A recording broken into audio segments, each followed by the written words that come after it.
আমাকে ক্ষমা করে দিন প্রভু, আমি আপনাকে চিনতে পারিনি।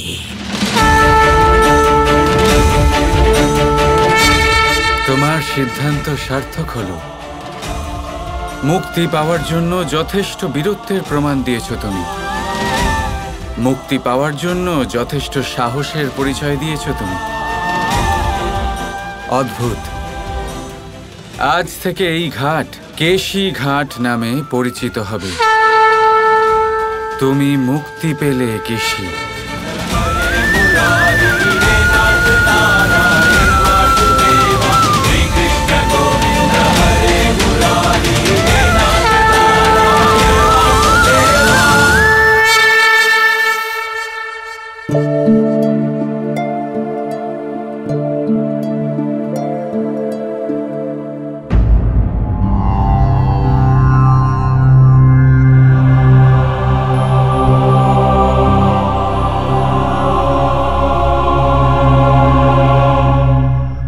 দেবী যমুনা, কৃপা করে আমার কেশ থেকে এই রক্ত মুছে দিন। নিজের জলধারা দিয়ে এটা ধুয়ে দিন। কৃপা করে এই ঘাটকে আবার পবিত্র করে তুলুন।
এমনি ঠিকই আছে,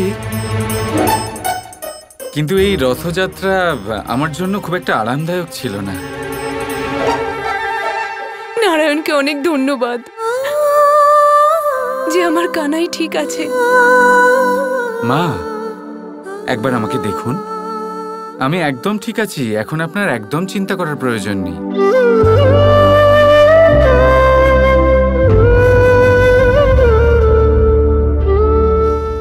কিন্তু ওই ঘোড়া কোথায় গেল? ঠিক বলেছিলেন আপনি বড় ভাই। ওই ঘোড়া জানি না, আমি সামলাতেই পারিনি। হয়তো আপনার কথাটা আমার শোনা উচিত ছিল। এ কি কানাই, তুমি আয়ানের প্রশংসা কেন করছো? আমার লক্ষ্য অনেক বড় দাদা। রাধা আমার প্রতিটা কাজ মহান ভাবে, আমাকে প্রতিটা কাজে নিপুণ আর পারদর্শী মনে করে।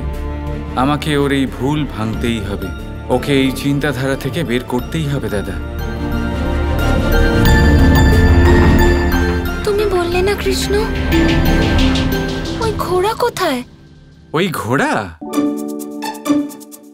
সে তো দৌড়তে দৌড়তে দৌড়তে দৌড়তে দৌড়তে জলে চলে গেল। আমি তো ভীষণ ভয় পেয়ে গেছিলাম, তাই শেষ মুহূর্তে আমি ওখান থেকে লাফ মেরে দিলাম।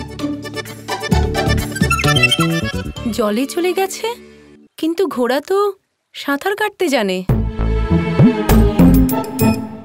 হ্যাঁ, ঘোড়া সাঁতার কাটতে পারে, হ্যাঁ,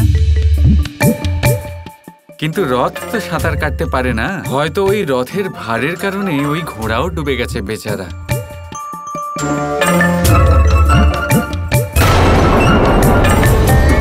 কিন্তু কৃষ্ণ, তুমি কেশ কেন ধুচ্ছিলে? সে তো লাফিয়ে পড়ার পর আমার চুলে কাদা লেগে গেছিল, তাই। আমি তোমাকে আগেই সতর্ক করেছিলাম কৃষ্ণ, বলেছিলাম যে তুমি অভিজ্ঞ নও, তুমি ওই ঘোড়া সামলাতে পারবে না, কিন্তু না, তারপরও তুমি জেদ ধরে ওই রথে উঠে বসে পড়লে। আজকে তোমার এই জেদের জন্য ওই ঘোড়াটাকে প্রাণ দিতে হলো, এমনকি বৃষভান কাকার, নন্দ কাকার জীবনও সংকটে ফেলে দিয়েছিলে তুমি। আয়ান, এটা তুমি কেমন কথা বলছো? কৃষ্ণ রথের সারথি হয়ে আমার বাবা আর নন্দ কাকাকে সাহায্য করেছে, ওনাদের প্রাণ বাঁচিয়েছে। কাউকে আহত না করে নিজের প্রাণ সংকটে ফেলে রথ এখানে যমুনা পাড়ে নিয়ে এসেছে। আমি তো বলবো কৃষ্ণ একজন মহান সারথি, আর ভবিষ্যতেও নিশ্চয়ই একজন মহান সারথি হবে।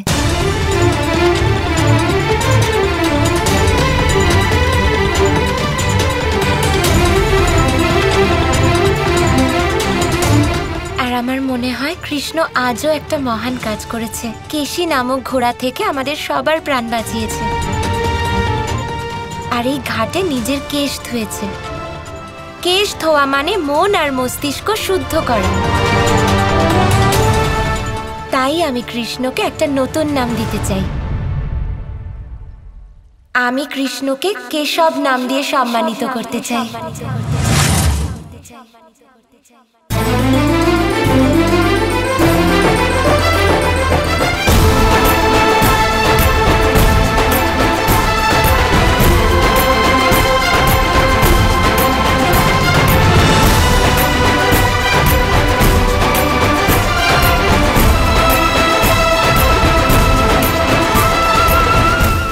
কেশব, কেশব, কেশব, কেশব, কেশব, কেশব। রাধার কেশব।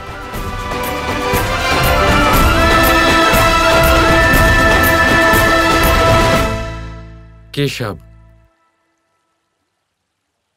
বড়ই সুন্দর নাম রাধা।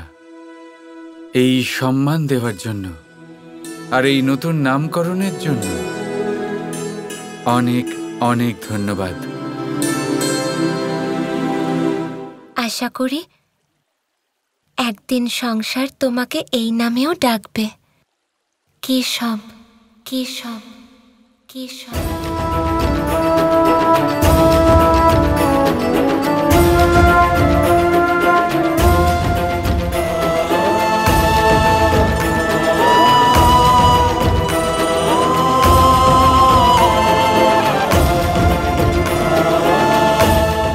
তথাস্তু।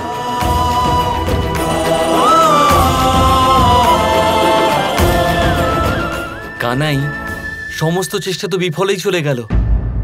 তুমি কত চেষ্টা করলে রাধার এই ভুলটা ভাঙার, ওকে বোঝাবার, কিন্তু ও বুঝছেই না। আমার তো এবার ভয় লাগছে সত্যি। এবার রাধাকে তার অস্তিত্ব হারাতে হবে দাদা। এবার যখন রাধা বুঝতে পারবে যে সে তার অস্তিত্ব হারাচ্ছে, তখনই ভাঙবে এই ভুল ধারণা। এখন এই দোষের অন্ত করার জন্য রাধাকে তার অস্তিত্ব ত্যাগ করতে হবে।